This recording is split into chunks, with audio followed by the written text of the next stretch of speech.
Anong mensahe ang kailangan marinig ng mga Scorpio sa period na to?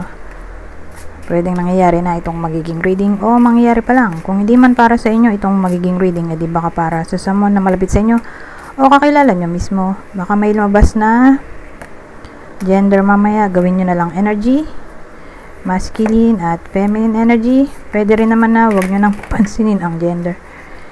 Hindi ko masasabi kung anong magiging reading, kung positive ba o negative. Depende sa kung anong mapipick up kong energy. Walang masama kung papanoorin ang sun, moon at rising sign, kasi baka alin man sa mga yan ay mag-resonate na sa sitwasyon nyo. I-enter ko lang ang aking membership, baka lang magustuhan nyo. How to join, pakiclick lang ang join button dito sa YouTube para makita ang mga exclusive perks na in-offer ko.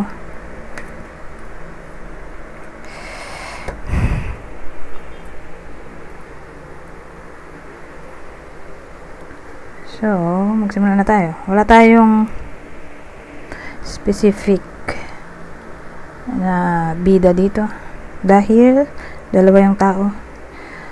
So, dahil dyan, energy silang lahat. Pero tingnan natin sa clarifier cards. Baka may lumabas na tao, ibang tao. Pero sa ngayon, ito ang meron tayo. 10 of Swords, the Tower, Knight of Cups, Queen of Swords. Tingnan natin tong 10 of Swords.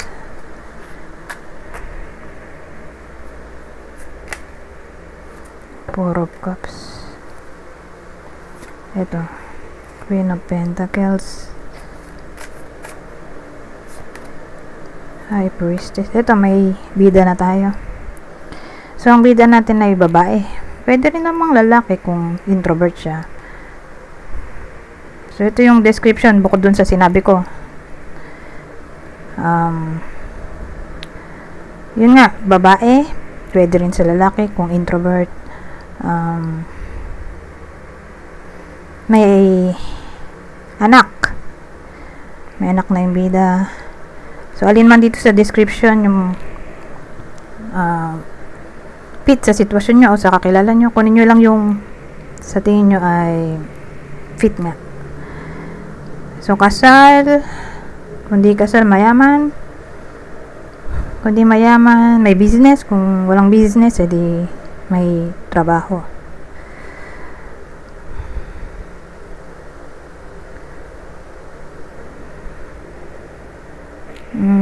Pwedeng nasa 40 to 59 years old yung edad.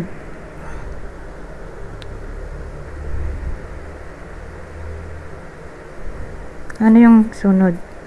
Tower. Well, ang dating sa akin, separation reading to, na nagkaroon ng rejection or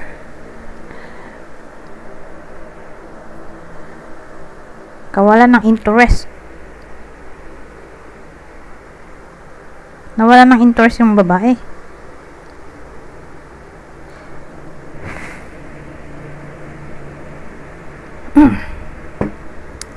Ganun ang dating. Pero may presence ng High Priestess, na para bang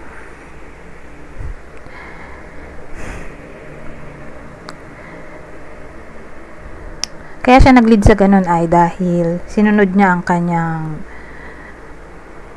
intuition, or who knows, baka may nalaman siyang truth kaya nag-lead sa kawalan ng interest.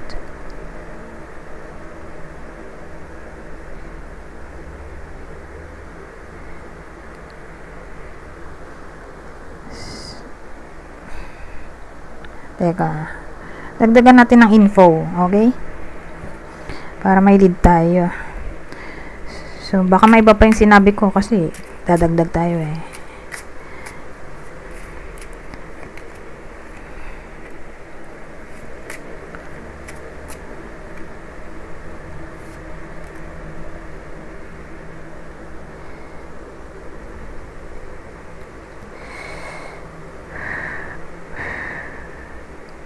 So, may dagdag na tayo, no? Ano pang ibang info?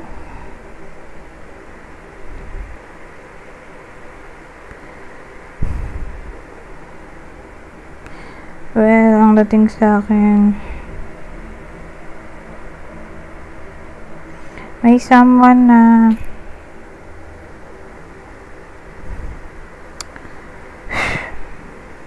palaging may sakit.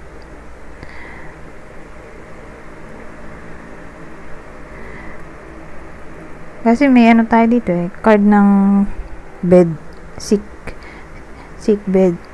So, yung babae dyan ay parang caretaker or nurse.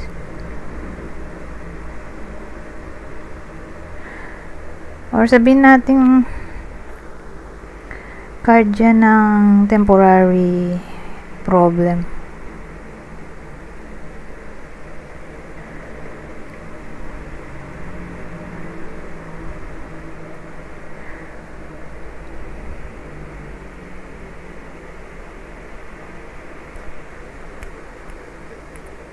Parang may nangyaring problem kasi dito.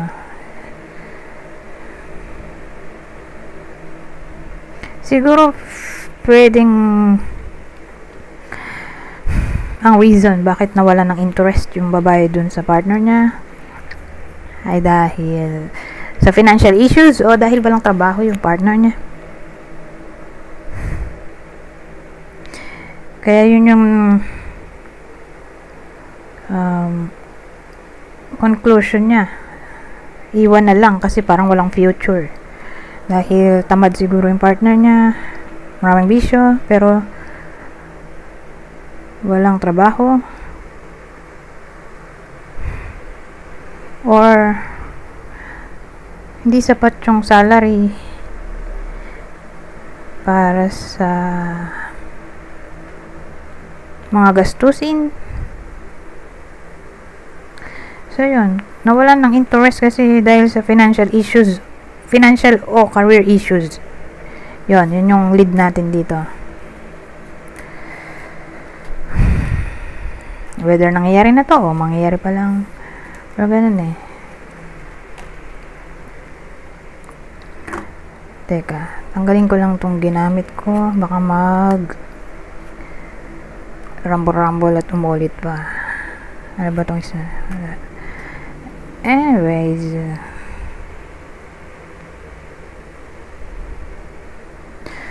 may the tower naman tayo dito.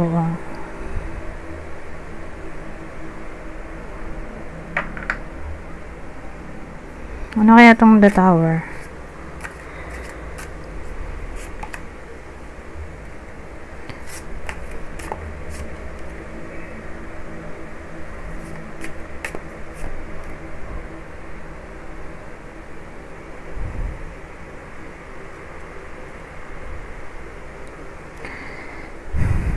So, nandito yung presence ng partner niya.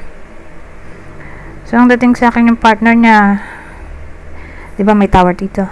All of a sudden, o sabihin natin, biglaan na lang, unexpected, biglaan na lang magko-communicate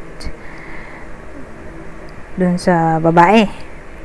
Tapos, sasabihin niya na baka maayos pa yung relasyon nila, lalo't mahal niya pa yung babae. Yun yung laman ng mensahe niya. So, asahan natin ang unexpected call, text, o communication in general mula sa lalaki.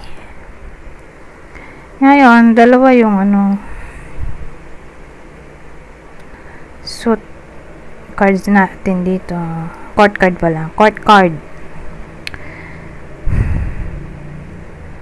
Na ang dating sa akin, maraming mga tao na maaring nangyayari na to o mangyayari pa lang, pero maraming mga tao na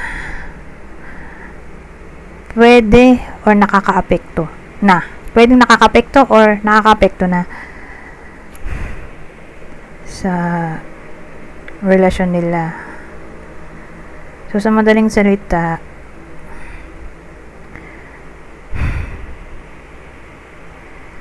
hindi madali yung topic ng reconciliation dahil may mga ibang taong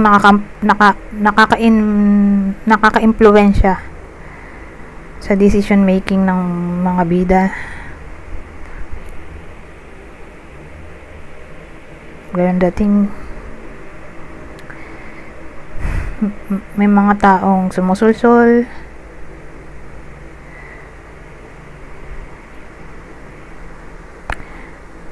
so ganun dating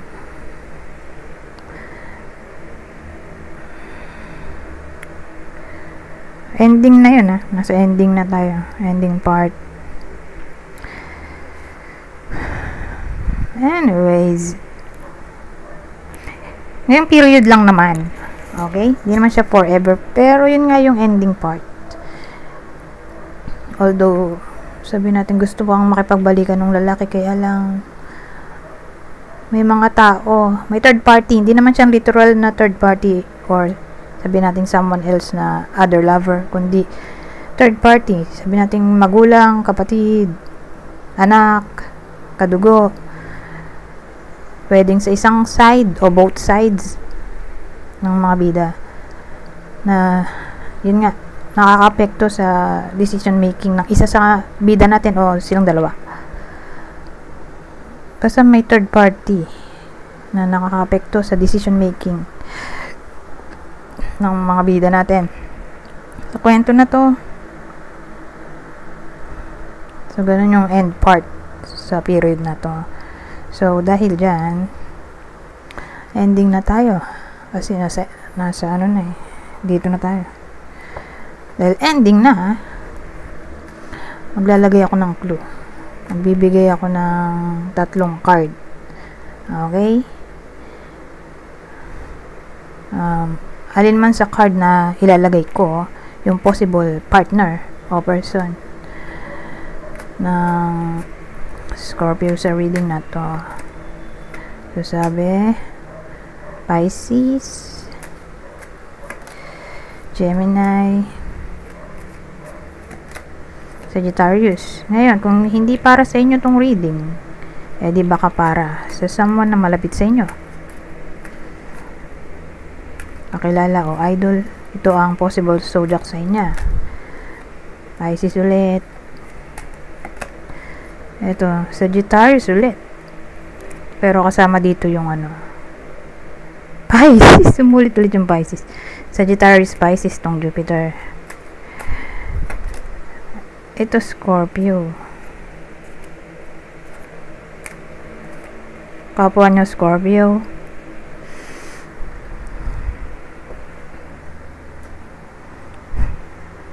Meron pa tayong isa pang clue, pero ayusin ko lang para madali ako tapos magligpit. Ayusin ko lang sandali.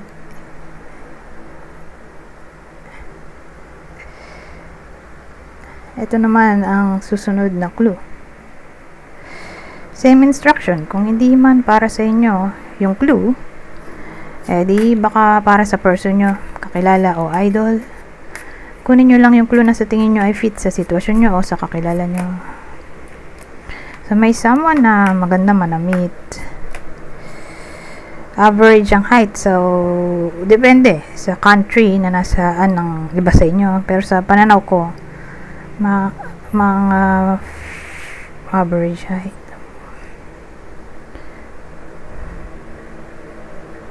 Mga 5'4" to 5'8". 4, 5, 6, 7, 8. Oo, mga ganon. So, sa tingin ko lang, pero depende nga so kung anong tingin nyo ay average ang height. Eto.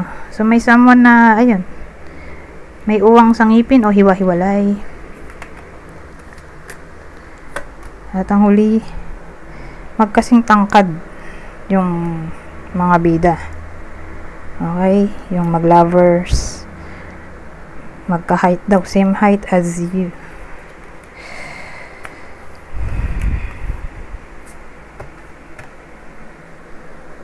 Dahil dyan, natapos na tayo sa part na yan. kukuha ulit ako ng ibang deck. So sa part na to, dalawang card lang ang kukunin ko para mabilis, okay? Para makarami tayo ng information na hindi ko nasabi kanina. Anyways, random message to. Ano pang mensahe ang kailangan malaman ng mga Scorpio sa period na to? Aries news. So baka may matanggap kayong news mula sa Aries. O baka kayo yung mag-send ng news sa kakilala nyong Aries, kasi pwede rin vice versa ang reading.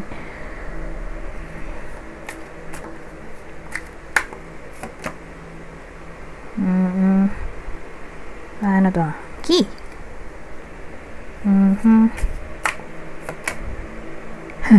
Fire.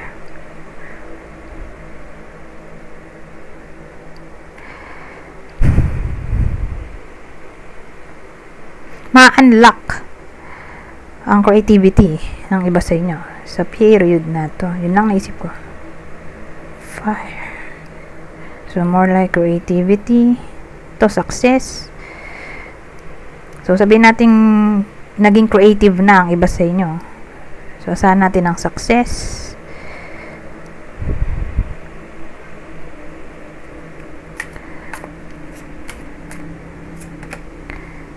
Oh, theft oh. House. Ay! Grabe rin oh. So, baka sa iba sa inyo or kakilala nyo, ay, ayan, manakawan ang bahay. Ito, magnanakaw, diba? Manakawan ang loob ng bahay. So, beware. Kasi kung dito tumama sa inyo, di baka may mabalitaan kayo, nakakilala o malapit sa inyo or idol na, yun nga.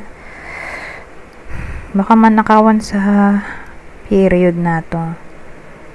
Ngayon, kung sabihin natin nanakawan na,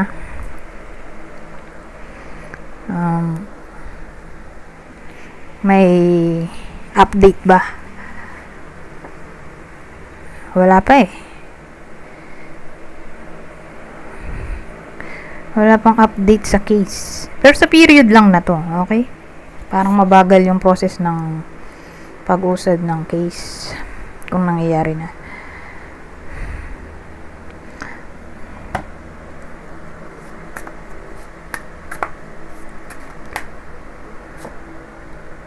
Oh, betrayal naman to ngayon, oh.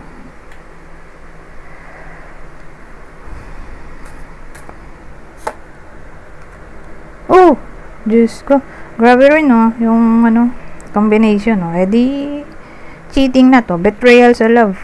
Asahan natin na yung iba sa inyo, or yun nga, kung di man tumama sa inyo to, eh, di, baka may mabalitaan kayo na kakilala nyo, or idol, na yun nga, mai-involve sa cheating. Kasi may betrayal dito. Eh, di, cheating na yan. Dishonesty. So, again, sa love.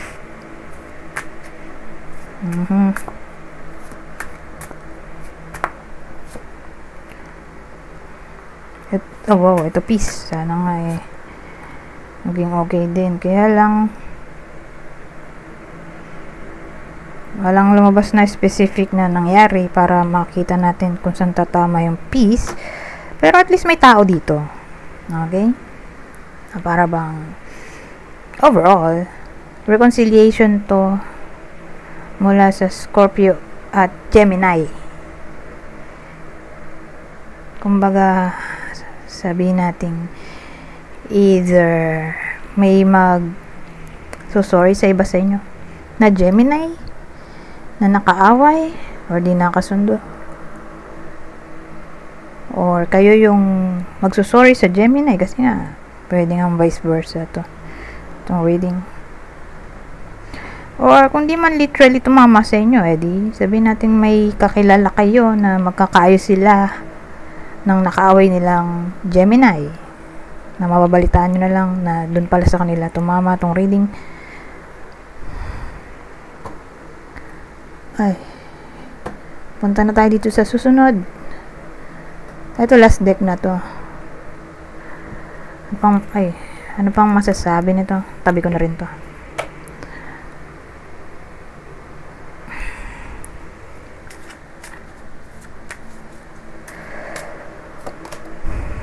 Oh, luck. Luck discernment. Ano yon?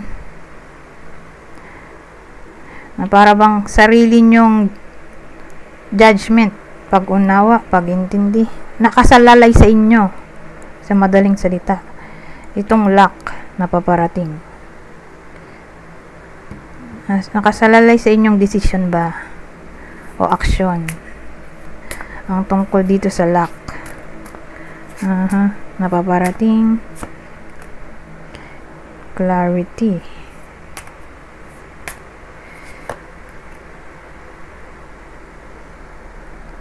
Eto, slowly but surely, makukuha din ng iba sa inyo tong clarity na ninanais.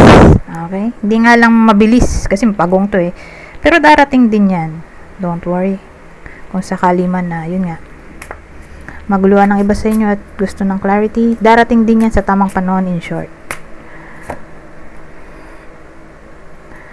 Freedom. Purging. Ano kasing purging? Purga. Purga o paglilinis. Tapos freedom. Ang dating makakalaya na ang iba sa inyo mula sa mga taong toxic. Okay? Or it's about time na palayain ang sarili nyo mula sa mga taong toxic. In a way na kayo na yung kusang lalayo. Kayo na yung kusang magle-let go. Pwede rin ganon.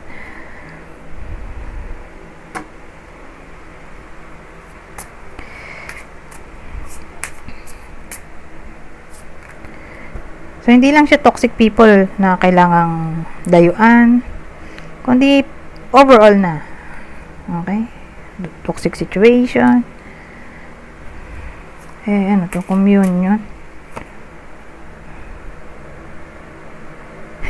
Ano yun? Communion. Enthusiasm. Ang dating sa akin,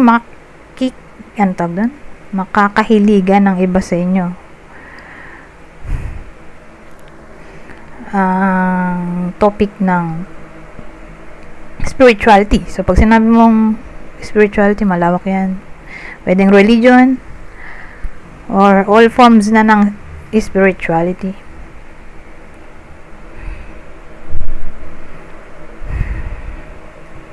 Sa period na to. Or baka makahiligan ng iba sa inyo ang meditation o pagdarasal.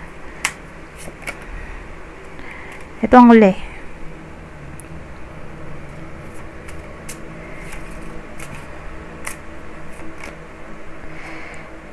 Ano yun? Resilience, imagination.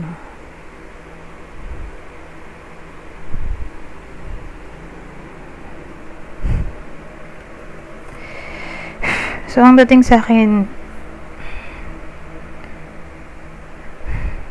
hindi mag-go insane yung iba sa inyo.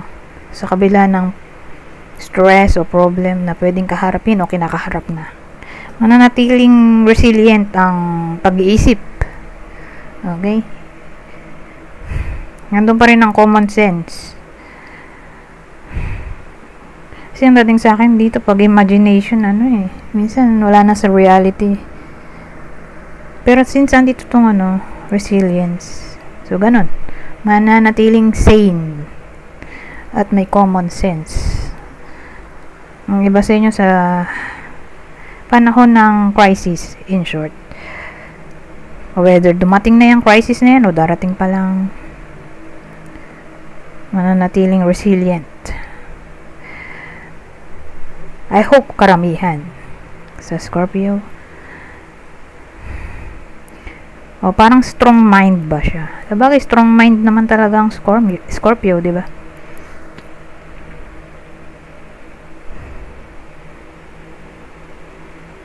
O sabihin natin, halimbawa, yung trabaho nila nagre-require maging imaginative, creative, Kasi may mga ganong trabaho kailangan di umuulit-ulit yung creation o product.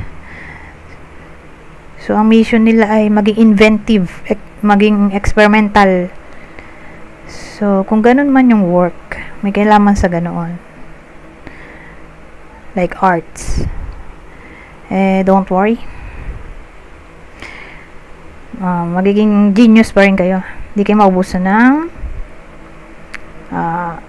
imagination, creativity, arts, galing, in short, intelligence. Sa period na to. Anyways, hanggang dito na lang. Goodbye. For now.